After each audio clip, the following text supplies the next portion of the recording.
All right there, ladies and gentlemen, we're back, and we're ready to rock and roll here, Ginjin, with the draft for game number 2.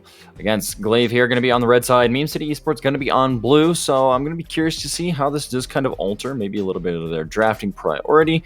But as far as the picks that Meme City Esports had there in game number 1, it wasn't anything that seemed exceptionally strong or exceptionally overpowered. Maybe you ban out the Swain here, but really, I just want to see Glaive Esports draft a little more initiative and maybe put Meme City Esports a little bit in the dirt.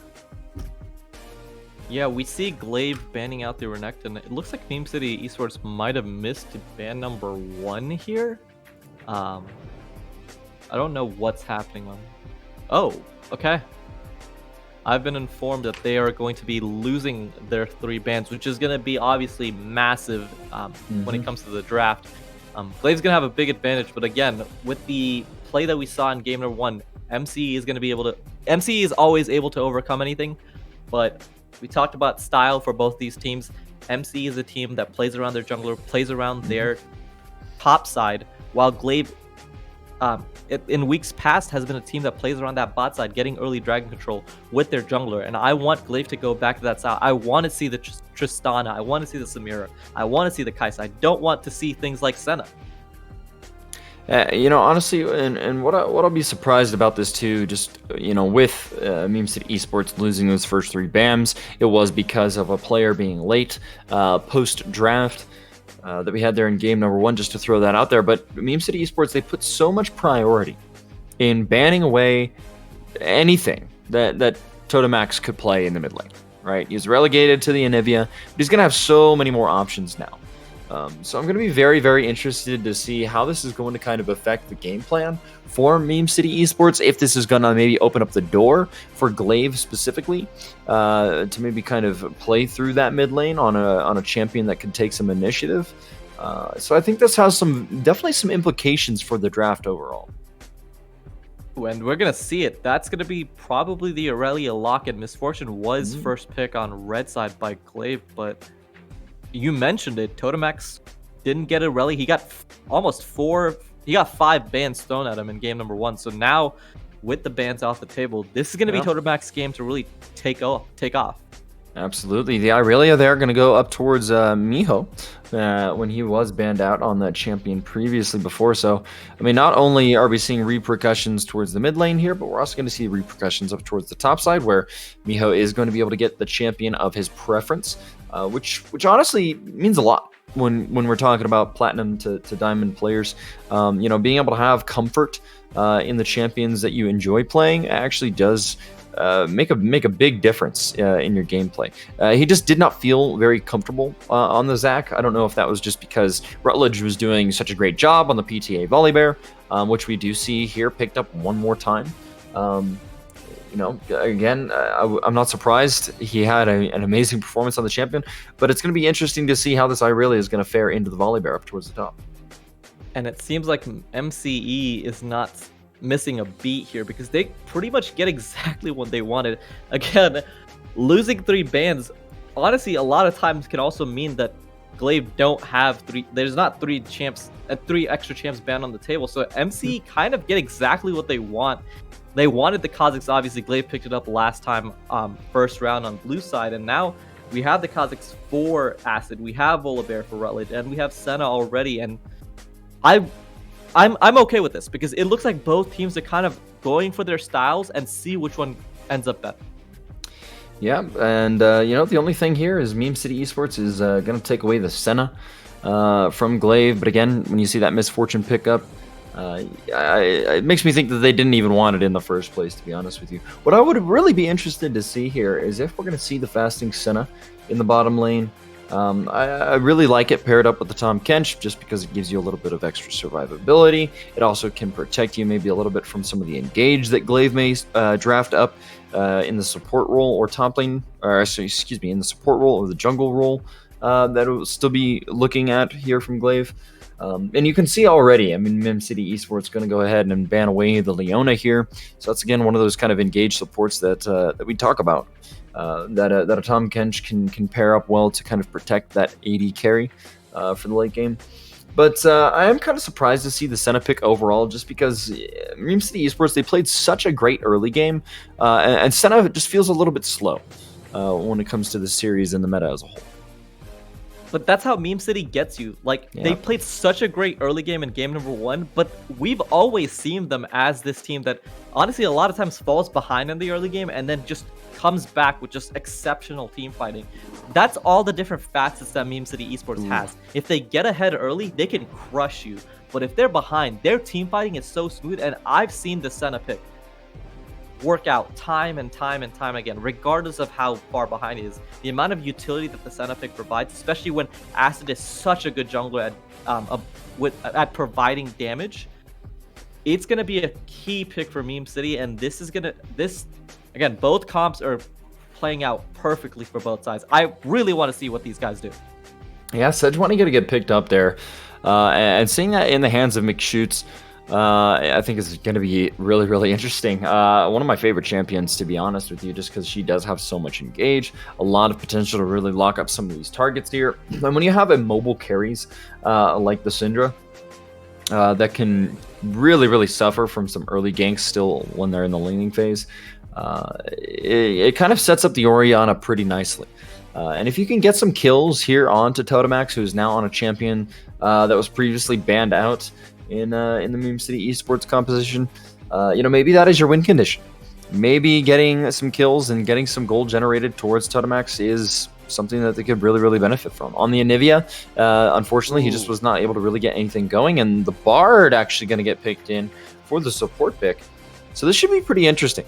We've got some pretty spicy picks, I'd say, here overall, and I'm really, really interested to see what the mid and jungle synergy is going to look like here between Totemax and McShoots. Yeah, they were hovering the Alistar for a long time, and it looked like Glaive might be had been opting for just a full engage comp, but they do go for the Bard. Bard does provide a little bit more lane dominance, which is something that obviously Glaive is playing for here, because they want to get Misfortune ahead. They want to get early dragons. They want to get early scaling. They have a lot of damage. They have a lot of engage. I love these comps for both sides. I think both teams have honestly drafted super well. I want to see what they do with these comps. I want to see what the focus is, because again, there are places that Glaive can attack. Obviously, the bot lane is a lot weaker for MCE early on. The mid lane is going to be kind of a wash with the Orianna Syndra, but I want to see what Miho does with this Aurelia. It was banned out in game 1. He had an awesome performance last week, going 9-2-5 on Aurelia. Absolutely carried one of the games for Glaive, and I want to see if he can put that performance up again. Indeed here.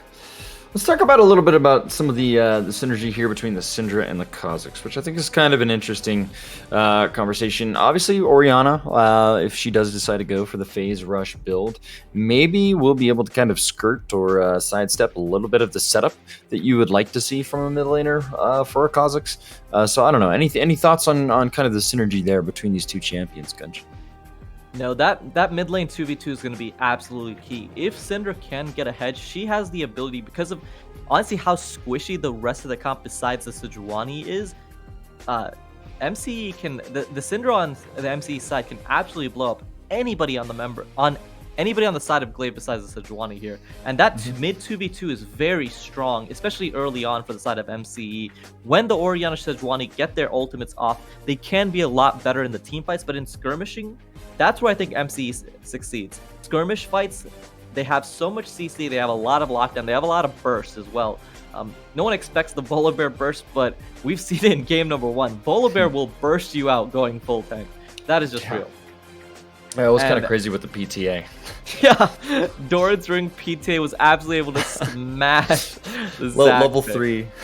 level 3 dead just steps before your tower. Caught me a little bit off guard, I'll be honest with you, Yeah, I was not expecting it. I was like eating a sandwich. I was like, just a normal top lane fight, tank versus tank.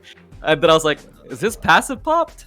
Oh no! All right, Volibear's been going to the gym. I'll tell you that. Volibear's been going to the gym. He's been lifting some weights, And I don't know if you've ever seen Rutledge, but the guy looks like he lifts too. So I can't say I'm surprised. You know, That's he's what out there happens when you get flexing. visually updated. You just get jacked. Visually updated, you get jacked. Yeah, it's true. It's true. Oh man.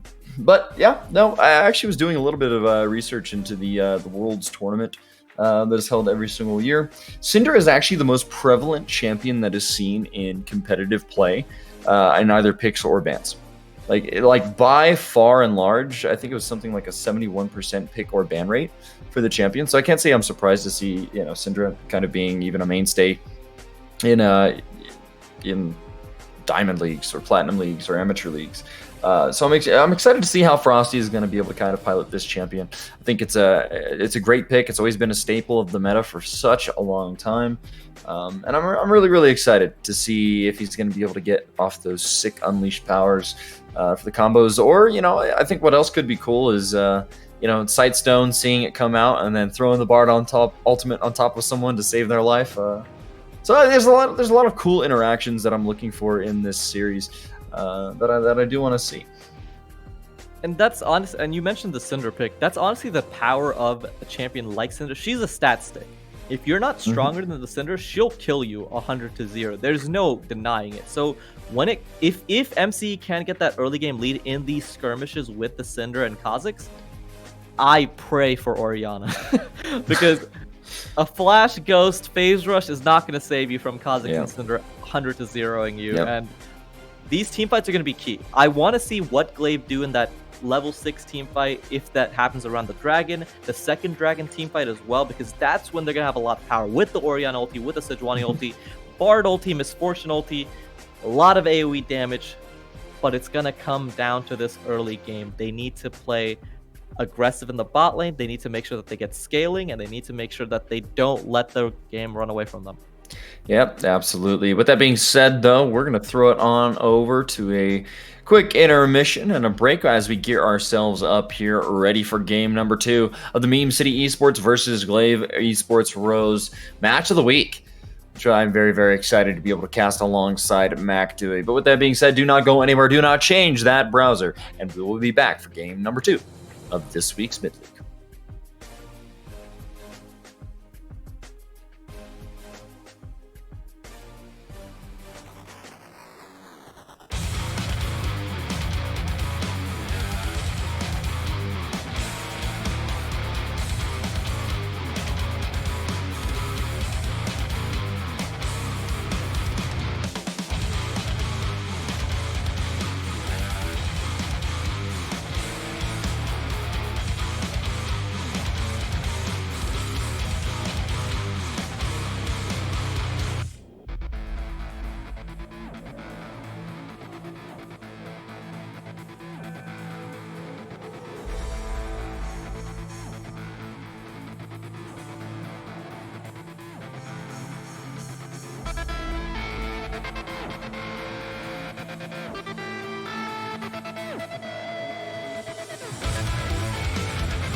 Welcome back, everybody. Here we are, game number 2 of the Excellency Esports Mid-League.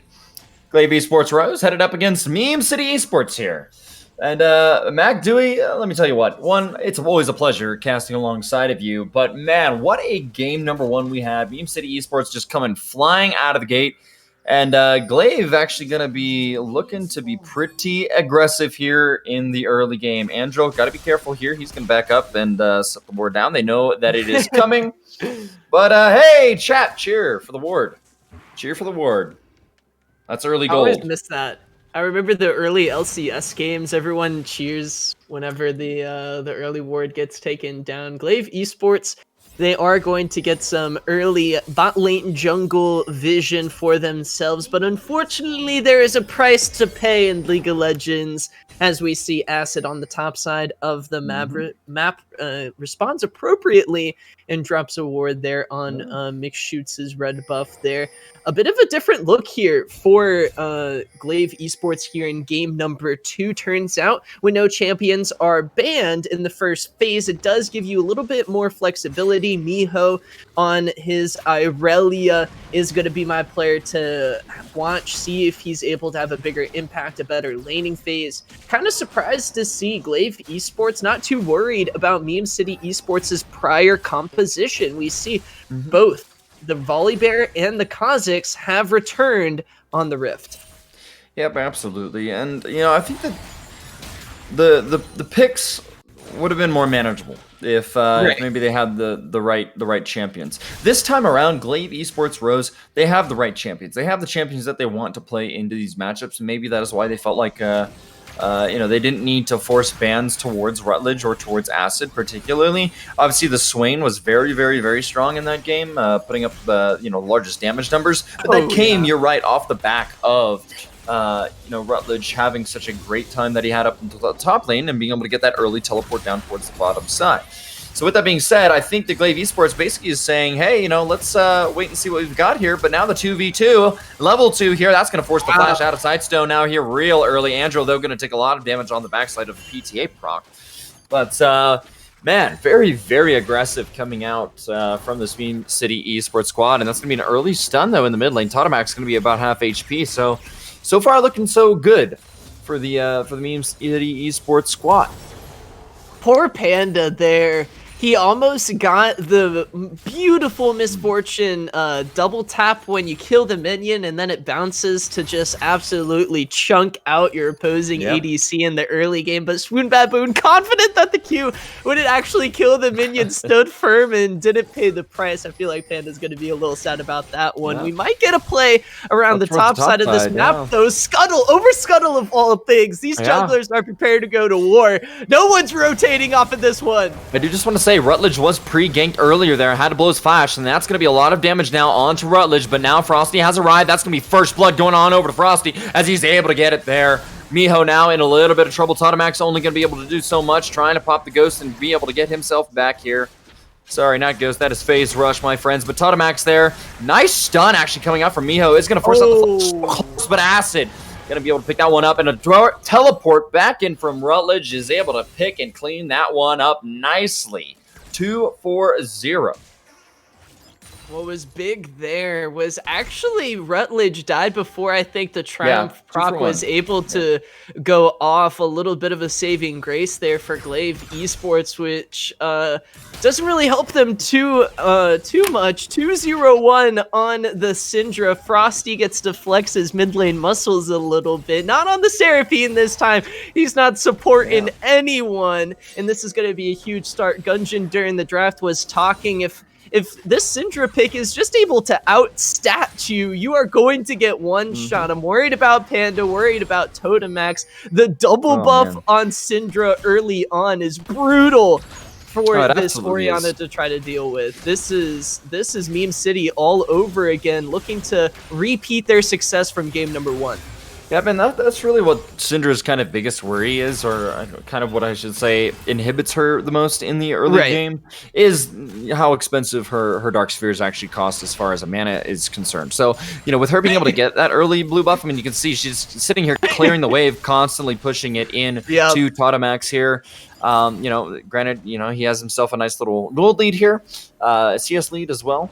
But that is also mirrored up towards the top side of the map, where you see Volibear is not nearly having the same level of domination that he had in game number 1. So there are still points where Glaive Esports Rose can kind of continue to fight back, where they have pressure that Meme City Esports does not. And I think that is going to be a big piece of this here for this squad. Sejuani right now level 4, going to be looking for level 6 here soon, but Sidestone going to get a little bit of damage put on himself there. Now Panda going to get rooted up. Swoon Baboon though going to be stunned, and that's the Ignite now ticking and burning down. Exhaust might be able to bind himself just a little bit of time there. And it will be no one going down in the bottom lane, but now it's Force of Will there, level 6. Now Totemac's going to be in a little bit of trouble. That's it right there. The last ball lands, and that's a killing spree for Frosty in the mid lane. It's all coming together for Meme City Esports. A beautiful solo effort there. Frosty really making up. Maybe not going to be on Seraphine for much longer. So much Miho. Miho so low. Is going to have to go ahead and dash himself on out of that one. It was a nice gank there from McShoots and Miho, but Acid coming in when he is needed at the right time. And that is why he has had such presence in these Meme City Esports wins. Luckily, McShoots is there for Miho. That was a crazy 2v2 up there. Acid already with that serrated Dirk online, 3 assists on the Kazakhs. I mean, these early games are going the way of Meme City Esports, and if they're able to kind of repeat their success from last game, want to reiterate that point a little bit, they just didn't give Glaive any, I think, real opportunity to try to come back, and I want to see, without kind of this counter-engage composition, if they're still able to apply the principles like Rutledge winning lane. Yep, right there. Now Miho has it procced up here. Acid still around here. There it is. Yep, has the Conqueror now procced. McShoots, though, going to come around here. Acid still waiting in the wings, waiting for the overextension. Miho now going to be very low. He's going to get popped like a grape. And McShoots is going to have to flash himself on out to get himself to safety. A nice counter gank there coming in from Meme City Esports. Acid, this man is putting this game on his back up towards the top side, helping this Volibear to stabilize, exactly what Meme City Esports needed. But now, oh my goodness, wow. Okay, McShoots going to be caught within, what is maybe 20 HP there. And Acid is kind of flirting with the idea of maybe going in for this. Does not have the flash quite to be able to make it happen. Oh, there we go. Oh no. Oh no, it's a tragedy. Acid going to pick up his first kill of the game despite already partaking in 4 others. Miho has been so close on this Irelia to turning around so many plays. I remember in the river he landed a really nice flawless duet there to stun up 2 members. And again, wow, the bullet time gonna be flashed. Man. Panda, no more mana, still does have summoner spells though. Yeah, Bard just going to be clearing a little bit of vision here. The first dragon of the game will be our Infernal. But level 6 Miho versus level 6 Acid. Who wins in a fight? Well, it's Acid every time there, ladies and gentlemen. That isolation damage from the Kazakhs, absolutely devastating when you're left alone and behind in levels. Let me check here. That was the upgraded Taste Their Fear. And Glaive Esports fearing for their series record here.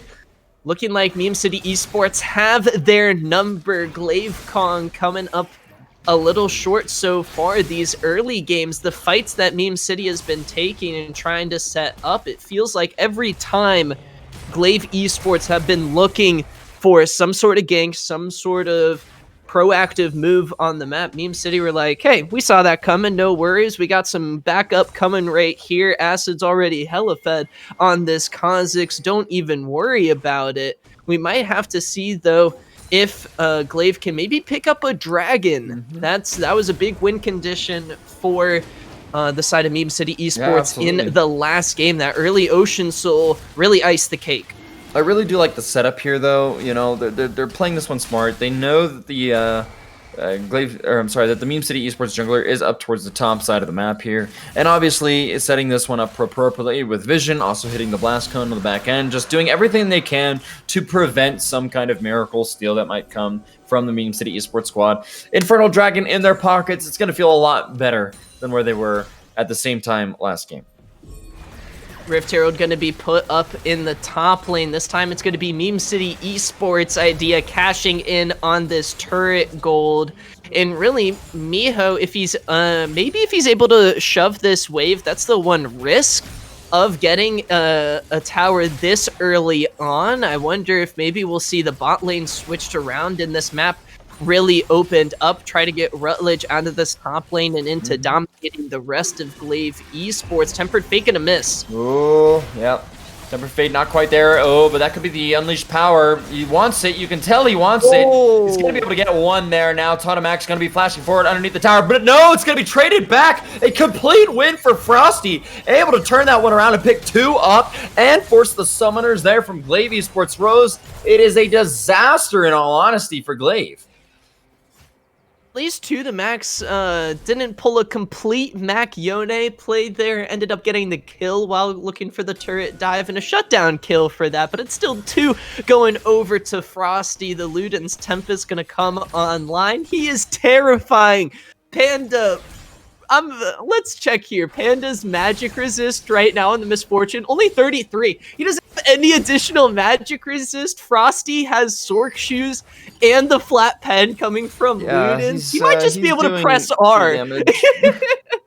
It's pretty much true damage at this point. But in all honesty, it's oh man. I mean, you can tell there are signs of desperation coming out here from this Glaive Esports Rose squad. You know, they're trying to find these plays and maybe just forcing them a little bit too hard. You know, the health bars there very, very low from those Glaive Esports Rose members during that dive for the Cinder. And yes, you do get some of that that bounty gold. But I mean, just looking in the mid lane right now, Frosty already has a 1k gold advantage over his lane opponent. Right, 5 gold, almost 5k, you know, 4k gold, 4.5k gold in total as a team advantage. I mean, it's not just Frosty that is winning and dominating the lane and the experience. Rutledge here. Yep. This could be kind of a sticky situation. Totamax there going to be able to find the shockwave, but it is just not enough. Unleash power will show its face time and time and time again. Frosty going to get caught on the edge of that one. Flash now coming out from McScoots. He's going to go down. Another shutdown going to be in the hands of McScoots. And here is Miho now coming in, diving between these members, trying to find some damage. Now coming back in. The Maokai able to find the root, able to find the damage. McScoots going to be flashed and killed on by Acid. The grasp will only do so much. And Flash is being forced out. Stuns going all around, and Volley Bear getting a little bit more damage underneath the towers. Teleport coming in. This is 2 to Max. He wants to rejoin the fight. He doesn't have Shockwave, though. Yep, trying to make this one and clean up this fight. Watch Panda here. He's got the flank. Gonna be jumping in. Oh, it's on the backside here. Bullet time is available, but will he get the damage? He able to pick that one up, and maybe a little bit of signs of life being shown once again from Glaive Esports Rose. No objectives really to fight for here, so they can't pick anything up of substance, but kills mean something when you're this far behind. It's kind of scary to think idea. Frosty on that kill onto 2 to Max.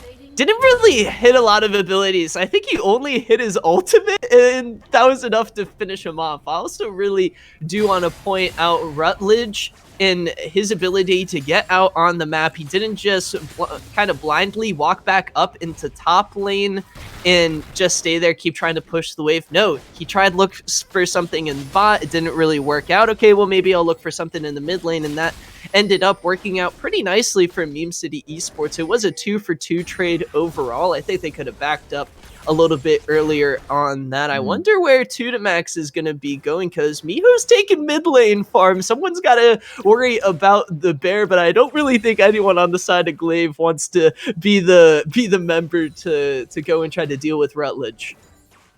Yeah, he's a very, very scary bear. Fear the bear, as you said previously, but again, I don't know how he's doing it, right? 30 CS down in the top lane, but still sporting a 1,500 gold lead. I mean, it's just impressive. The man has so much presence across the map, and as a top laner, that is one of the biggest things that you need to do just in your role or your position. Pings, though, now coming through. Tempered Fate, going to be flashed away there from Swoon Baboon, But now, maybe coming in, the teleport's now on the backside here. Rutledge going to be looking for the stun, going to be find it with the Stormbringer tower is turned off. They've got the dive, but bullet time now all across the members of MCE. Huge damage coming through, and they're going to have to disengage before they can find any more. Frosty with the unleashed power will find its way onto Panda, but now Rutledge in some trouble. That's a shutdown. Going to be in the hands of this Irelia, and that is big damage and a big comeback here from Glaive Esports Rose. And what an ultimate from Panda. It's going to be a big scatter of the week to chunk down Glaive a little bit. Dragon is available.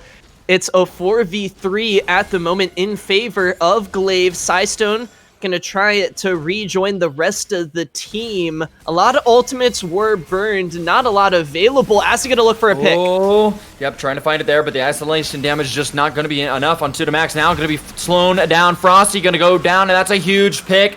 Dread team slaying the dragon. Glaive Esports Rose gonna make it 2 Drakes to none. They're right back into this one idea for good reason. Meme City Esports, maybe they like to play with their food, maybe they're just a slow-paced team, but nevertheless, they are currently averaging the longest game times in the mid-league. There's always room to combat Glaive. They have the 2-0 Drake advantage, and I think this composition, I want to revisit this idea. Unintended there, my bad. I'll try to limit that in the future. Nevertheless, this composition for Meme City, right? There's no Taric, there's no Seraphine. It's a lot more damage, a lot more engage. They're playing in Glaive's ball court now, and I think this may be enough for them to try to get back into this one. Absolutely, I agree with you. I mean, they've got the team fight styled oriented ultimates here. I mean, honestly, Panda came up absolutely huge with the bullet time where, it wasn't a C9 Sven pentakill bullet time, but it did the job, right? It lowered down the health bars that you needed, and it was able to get them the space and time that they required to be able to pick up that dragon.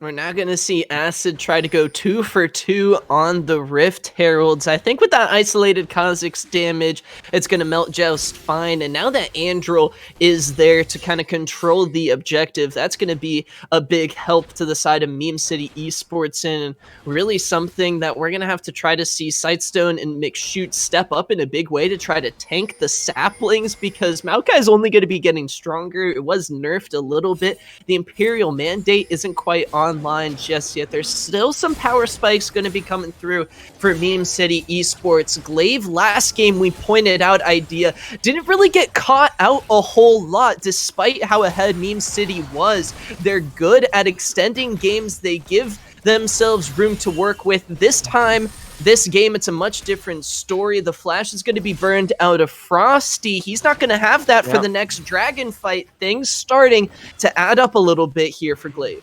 Yep, unfortunately, Frosty was caught out in a series within about 5 minutes, about 3 times, right? Spawn came right back in, died. Spawn came right back in, died. And that's going to be the bullet time to clear out the wave. But Rift Herald's still going to get what it needs here for this tower. Climax, though, going to take so much isolation damage already. Going to be dropped down to about half HP.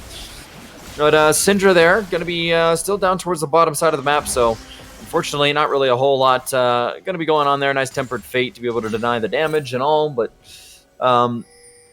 either way, just taking a look at the squads and the compositions, I think that the difference between this game and last is, one, the deficit is not as big. Right, and 2, absolutely. Glaive Esports Rose are showing way more signs of life in this game, and they have 3, the tools that they need in order to have themselves to be able to take the fights. I felt like one of their biggest problems there in game number 1 really just was the problem that, well, we can't really engage. We can't really fight. We don't have the damage. And you had these huge, beefy frontline members of Meme City Esports that basically could do whatever they absolutely wanted to you on Summoner's Rift. So, they fixed some of those issues, I think. Having the Shockwave with the Orianna, having the bullet time for Panda, great tools. And it's going to be interesting to see what they are going to be able to do with it. Granted, they are still in a gold deficit, so I do not want to overshadow that. Acid still very, very strong here, sitting 4-0-4 on the Kha'Zix, is a threat, especially for anybody that's going to be in the side lanes. I mean, we saw Acid 1v1 the Irelia earlier in this match, so I would not be surprised. But I do just want to mention here, Omega Gaming Esports managed to pick themselves up a 2-0 victory in their first match of the night. Uh-oh. Acid, Oh yep, my there. God. This is exactly what I was talking about, Mac. Solo Acid. kills the top laner, Solo kills the mid laner. This is why Acid was kind of unanimously, one of our big players to watch for Meme City. The plays he makes pretty much out of nothing consistently keeps Meme City either in the game or ahead by a decent margin. And before this Drake spawns, it's an important pick, but Glaive, they have teleport available on that Orianna. 2 should be here for the next fight, but won't be here maybe for the initial setup. Andril is going to have some time to supply the saplings all over this area. Yeah, McShoot's going to get rooted up there, take a little bit of damage. Nice follow-up stun there, but not going to be able to find too much of it, as it is still a 3v4 in the mid lane. Acid waiting in the wings is actually doing the dragon, I do believe, all by himself. So, yeah, I can't quite see the health bar there on that one, but about halfway down here. We might get a fight before then here, Idea. Yeah. Glaive trying to find it. Scatter the weak, not going to quite land, but now Miho going right on in, trying to find, you will find the stun onto 2, and it is absolutely huge. Bullet time, though, not going to mean a whole lot when Acid is jumping right on top of your little pretty face there, Misfortune, and now he's going to be looking for more, trying to find the damage. Volley Bear up and over the wall, will be making a double kill now for Acid, as they are stunned up, rooted up. Miho going to go down after he trades one back, but still Acid now, triple kill to his name. 2 now cowering underneath the tier 1 in the mid lane, and that is going to be a dragon, most likely here for the side of Meme City Esports. Yes, the composition for Meme City Esports is a little harder to execute this time around, but they've also got more threats. Frosty gets taken down quickly, the Maokai at the tail end there. There's a lot Glaive have to worry about. They have to take down Acid. They have to try to make sure he's not hopping onto Panda. Then they have to make sure Frosty's not landing any huge scatter the weak. Swoon Baboon getting to a very dangerous point on the Senna. That 2-item power spike. It may look a little awkward. Oh, he might get caught out here. Gonna have to blow the flash. Gonna have to go back to his tower here. But now the teleport's coming in. A nice route. Panda is nothing more than dead right now. Sightstone as well. At Acid finds the kill on the back line there. Bard and Misfortune gonna go down here in the mid lane. And Meme City Esports pressing the advantage, putting the iron to the bare skin of Glaive Esports Rose here in game number 2. Still extending that gold lead now, sitting at about a 6K lead in their favor. I gotta say, Meme City Esports really still looking strong despite faltering a little bit earlier in this game. This is going to be such a fast Baron idea. They've got Acid tasting the fear of Nasher, as well as the sapling setup from Andril. It's going to be really hard for Shoes to get in here. Yeah, I'm gonna try to look for this one right here. Sejuani does have the flash steal. available, can jump out looking for it now. Does not have vision though, I do not think in the pit. Gonna go in, no, not quite enough there. McShoot's gonna graciously give his life. Bard trying to save it, but will not be able to do so there. The rest of Glaive Esports may be trying to look for the low health bars now of Meme City Esports, but Acid just gonna be able to jump away up and over the wall there. No engage here for Glaive this time around, and Meme City Esports claim themselves the Baron. Huge pickup from them, really well played, almost got stolen, but Acid once again coming up huge for the team. What can't go wrong here for Meme City? Everything going their way. They are going to have to wait a little bit longer for this Dragon Soul, as Glaive aren't out just yet, but the damage is starting to stack up. 10-0-5 on the Kazakhs, dude. Holy Acid. Wow, crazy game here so far.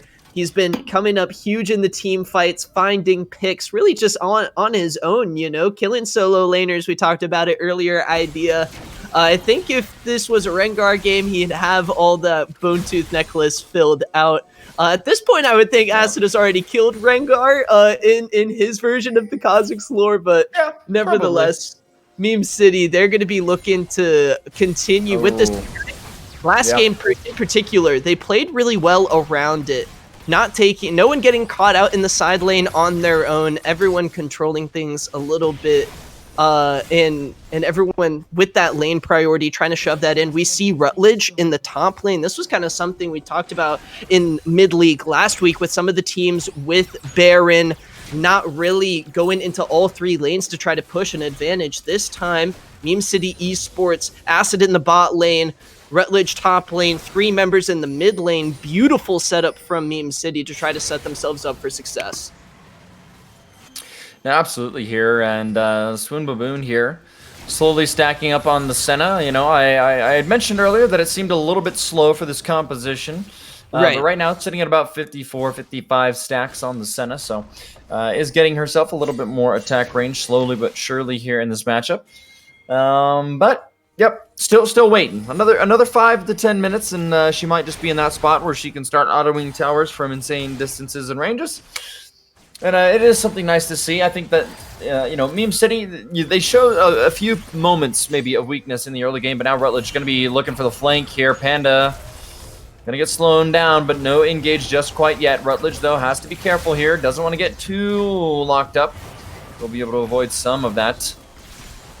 But yeah, the Senna could be a bit of a problem here as this game continues to go on. And I think the fact that as she gets that increased range as this game goes on, it's going to be harder and harder for Glaive Esports to really find the engage that they want, unless it's coming off the back of a Bard ultimate, just because of the range problem here. But Acid, 1v1, just for momentarily against Miho, but he's going to be able to find the trade. Yes, he finds it, but the rest of MCE is here. Oh no, Glaive, the bottom lane here of this duo. Sidestone going to be caught down. Mix shoots the jungler, going to go down as well. Double kill for, no, triple, excuse me, for Acid.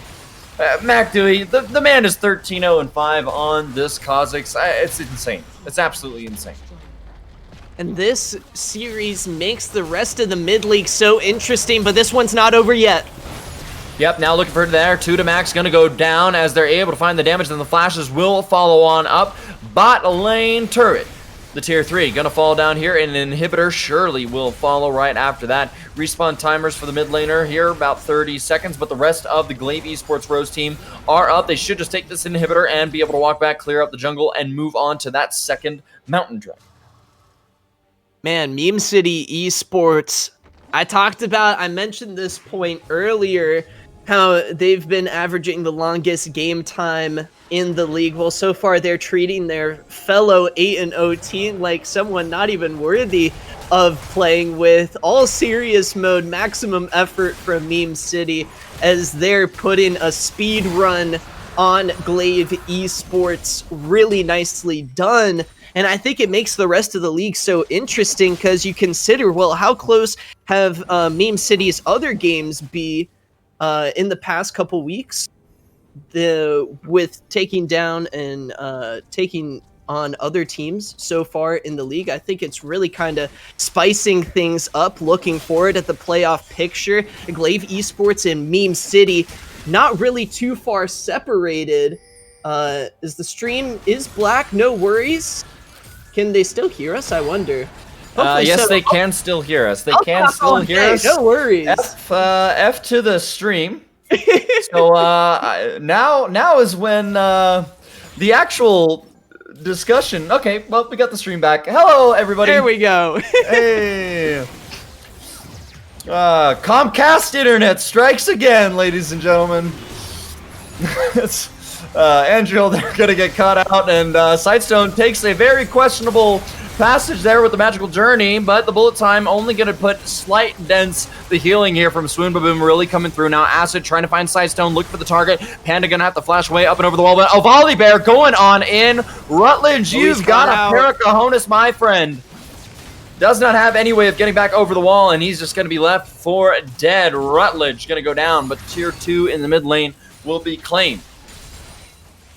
Yeah, no shockwave there, no opportunity for Glaive Black to try. Not Glaive Black anymore. Glaive Black is long gone. Nevertheless, Rose here to stay. And in this one, they haven't found their opportunity here. And another pick going on to Meme City. Can't even pass it over to Frosty. Is that ahead on the Syndra? Things starting to once again look grim for Glaive here. As this game is just getting blown open. Over 10,000 gold lead. Dragon Soul or not, Meme City Esports are here to conquer the mid league, and they're staying at the top. And really, you do have to hand it to them. This was a matchup that we said, hey, you know, these are our two top teams within the mid-league, Meme City Esports and Glaive, both of them sitting with 8-0 records after the course of 2 weeks. And it has been an absolute stomp. I mean, you know, Glaive Esports here in game 2, granted, they did show a few more signs of life there in the mid to early game. But, I mean, you look at this series as a whole, and I don't think there's any dispute whether or not Meme City Esports is now the odds-end favorite to be able to take the mid-league title as we continue to go through this tournament for the next couple weeks. So, I mean, in reality, this is a squad Acid's got wings. Had a lot of high expectations for, and I mean, at this point, it's kind of par for the course. Acid there with a little bit of dance moves there in the red pit. He's feeling himself. He's absolutely feeling himself here, Idea. He's come online and alive in this series. No internet lag to worry about. It's buffed Acid, and he's taken over. He really, really is here. Baron Nash are going to be started up and now popping over the wall. 2 to max, no HP. Frosty with a huge scout of the week, and that's going to be multiple kills. Bullet time, once again, just not quite enough. And that is going to be 4. No, make it 5. Ace for Meme City Esports as they're going to be able to look to run this one down, and in the good way, my friends. Bot lane is open, the Nexus turrets are exposed, and respawn timers not enough. Miho only going to be the only one here now trying to make it a last stand in a 1v5. Can he do it? Has the ultimate available. What will he make the decision to go in? Don't be a KDA player, my friends, and he will not be. You got to give it to him for that. But that is game 2, and Meme City Esports running away with it here in the mid-league. Congratulations, my friends. What a spectacular performance. Glaive Kong, the Nexus has fallen, and Memezilla reigns supreme here in Mid-League week number 3 in dominant fashion. Idea. None of us were expecting this kind of performance. And the top lane duo here, it was unchanged from game 1 to game 2. The Volibear and the Kazakhs, the constants for victory. Acid just absolutely a crazy performance overall through this series. 17-0-9 here in game number 2. Rutledge's Volibear coming out of the woodwork a little bit. Press the attack in the top lane. You best believe it's back. Absolutely, indeed. I mean, it was just spectacular. One, to see Acid kind of playing his go-to champion there on the Kazakhs, putting on quite a show for everybody that is here watching on the Excellency Esports channel. I mean, just really, wow. Headed to the guy. 31k damage in a 31-minute game. The guy is averaging almost 1,000 damage per minute here. Not something you see a whole lot or too often. And to be honest, nobody else was even close. The next highest damage actually did come from Panda there with 16,697. But kind of pales in comparison to the 31,000, the 17 kills and 9 assists coming from this Kazakhs. From top to bottom, all the lanes taking over.